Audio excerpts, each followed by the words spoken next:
All right, so North Range Forest Products. So when I should go back. Sustainable Forest Management was first formed. My dad was one of the original directors, and Harold was, I think, the first forester that they hired. So they became friends, and on the weekends, they would spend their weekends, and I would help doing commercial thinnings on Dad's woodlot. And over time, these were the tools that they used. Two-wheel drive tractor, logging winch on the back, power saws, logging tapes, and then the tongs to handle the wood. So I was just a teenager at the time. Dad and Harold would do the cutting. I would go in with the tractor, winch stuff out, bring it out to the landing, junk stuff up. They would come out and junk it up, and we'd pile it up out at the landing. So it's almost as good as a horse, Blair, but not quite. All right? So a few years later, Harold had decided he was going to build a house. So Dad said, well, we need to buy a mill so you can saw your own lumber. So that's what they did.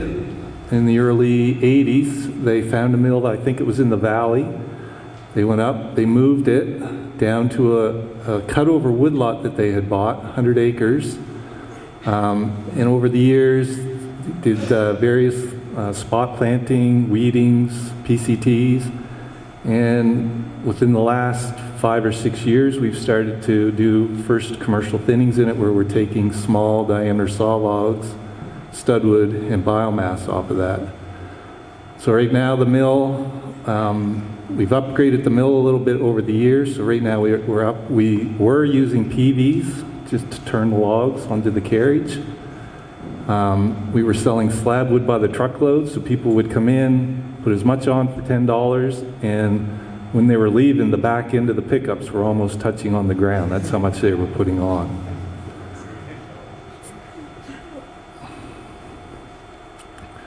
So, skidding logs out into the dirt is not very good for saw bits in the mill. So they decided to buy a log loader and a four-wheel drive tractor. And they decided to build their own log trailer, because at that time there weren't that many out around where you could just go and buy one. So they had an old power cart that was used to haul 4-foot wood out of the woods with, and they put a swinging tongue on it, a steering tongue, so that we could steer through the woods with it to get around the trees and the stumps and the rocks. It started out as just a single axle trailer at first, and then a few years later bought an old manure spreader, took the bogey wheels off it, and turned it into a bogey wheeled cart. No power to the cart at all, just the four-wheel drive tractor. The logging winch had a remote control with it that we could drag the cable out, hook everything up, and then push a button and walk in behind, again, just like the horses, right? So, in the small diameter stands we would work in, we would pre-pile the wood in the woods, so we would have a trail for the tractor, make a secondary trail, pile the wood up off the ground just a little bit, bring the cable out, tie the cable around the 8-foot wood, slide the skid pan underneath of it, and then winch that out to the tractor and load it right onto the cart. If we got into the bigger wood, we would use the tongs. Same thing with the winch. We would run a two-man system, so one guy would do the majority of the cutting, another guy would do the winching. So, you know, we would fall a tree. If the tree got hung up, we would winch it down, limb it up, pre-mark it, winch it out to the tractor. The guy doing the winching, if he had time to do a little bit of saw work, he would. Once you had, you know, anywhere from half a dozen to a dozen stems out at to the tractor, we would junk them up, load them onto the cart, and then forward them out of the woods. So in that two-man system, we would always switch at lunchtime. So the guy that did the majority of the cutting in the morning, he would run the winch in the tractor in the afternoon, just to give him a break from running the saws all day. So that system, or some variation of it, in this area there was probably at least a dozen contractors working on private woodlots at that time. And now I don't think there's anybody who's doing that full-time as a job sort of thing, right? It's all kind of gone by the wayside. There are still a few landowners who do it themselves on their own woodlots, but not very many doing it for woodlot owners. So here's the next variation. So the mill, that's one of the original pictures once we got the roof on it. We were sawing other people's logs. People were building houses. They would bring wood logs into the mill and have it sawed up so that they could build their own houses.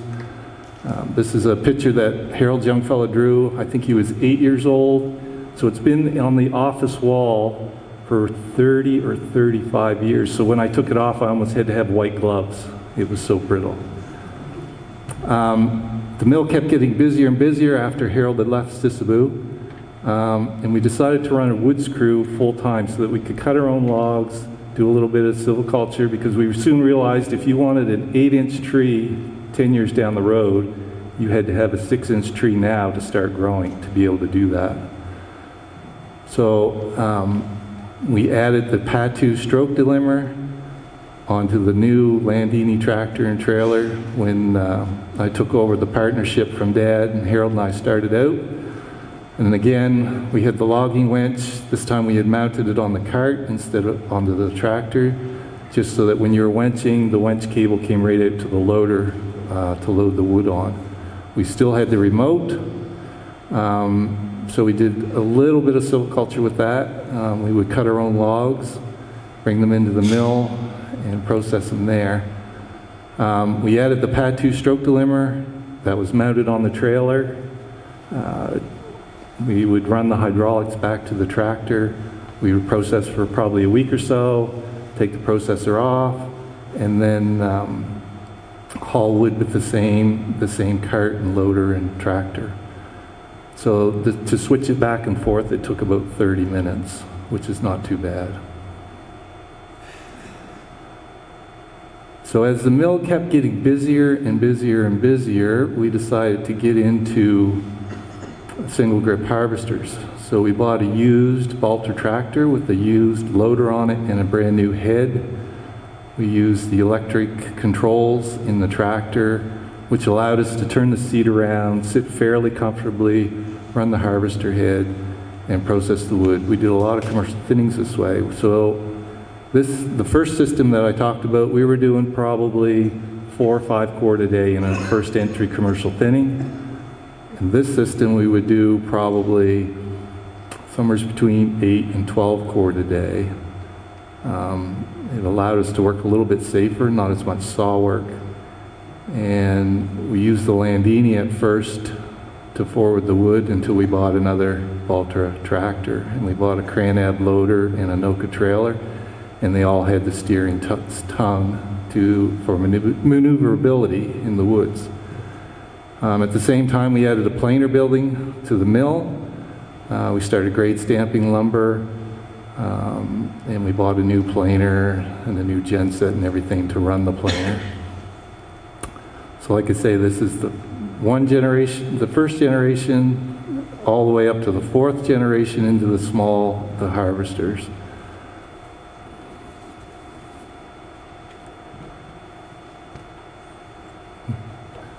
So up until today. So now we've got the sawmill, the planer mill, and then we've added a resaw building where we can resaw cants into boards. We make a little bit of clapboard.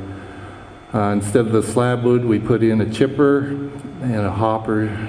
At that time, we were selling wood chips to Brooklyn Energy, and we did supply the elementary school in town a little bit with the wood chips. So at the same time, more and more landowners were coming around, wanting to have more work done on their land when Sisebou closed. Harold they had a good relationship with those landowners. So we started out with a 100-acre lot, and now right around the mill, we've got cobbled together, over 1,300 acres that we've worked on. I think it's up to 10 or 12 different landowners. So we've used some of Todd's road money to put in, I think there's 3 roads there to access all that. So we've done that. That's one area. There's another area on the Sisebou Road, between Sisebou Road and Ridge Road, that we have access to almost another 1,000 acres that we've worked on. And we're starting to get another block of land like that we've worked on for different landowners in the Acacia Valley area. Until now. So I would always look around to see what's out there for the next generation of harvesting methods. And I approached Harold about, maybe we should get into the wheeled harvesters. And he said it'll be a cold day in hell before we ever buy a harvester like that, until he went to Finland. And then he came back and said, we need to buy a Ponce. So that's what we did. In 2019, we bought a brand new Ponce Fox 8-wheel drive H6 head. So in that machine, the computer does all the work for you. So when I cut a tree, I tell it it's a red spruce. Saw logs is the highest value of red spruce, so it'll get as many saw logs as it can out of that one tree. It'll drop down to studwood. It'll get as many pieces of studwood after that, and then the biomass is the final product. So when we started with that, we used the Valter tractor to haul wood in behind it, and we had contracted another Valter tractor to help us out when we needed it, which was quite often because we weren't really sure how much that machine.